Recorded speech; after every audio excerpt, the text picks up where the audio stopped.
Today, much of our world exists online. With more than 5 billion of us on social media, it's where news spreads, debates take place, movements grow, and public opinion is shaped. The digital sphere has become the modern public square, and now that square is under threat, and with it, the free flow of information. The EU's Digital Services Act, or DSA, promises a safer internet, but in reality, it risks becoming one of the most dangerous censorship regimes of our time. Under this law, government bodies and specially designated groups such as so-called trusted flaggers can demand that online platforms remove posts they say are illegal. Now, we all agree that certain things like child exploitation or direct incitement to violence should never be online, but the DSA goes far beyond that. It defines illegal content as anything that breaks any law in any EU country at any time, and this creates a lowest common denominator for censorship across the EU, allowing the most restrictive laws in Europe to control what people say anywhere.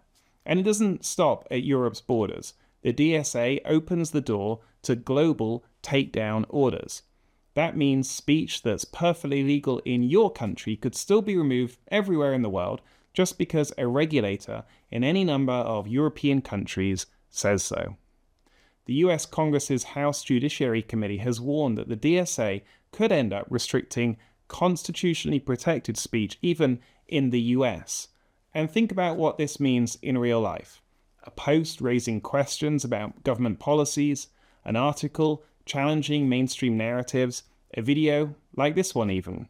All of these could be flagged and taken down if someone somewhere decides they cross a vague and subjective line like misinformation or disinformation.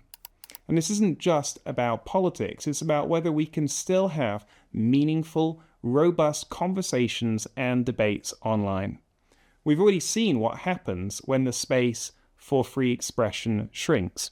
Our client, Finnish parliamentarian Päivi Räsänen, has faced criminal charges for simply expressing her Christian views on sexuality and marriage in a tweet. Her ordeal has now stretched over 6 long years, and she goes before the Supreme Court of Finland just for peacefully sharing her deeply held beliefs. Now imagine that kind of censorship across the global internet.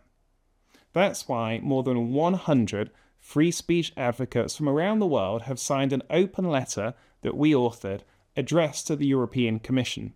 We're calling for a transparent review of the DSA to make sure it respects the fundamental right to freedom of expression.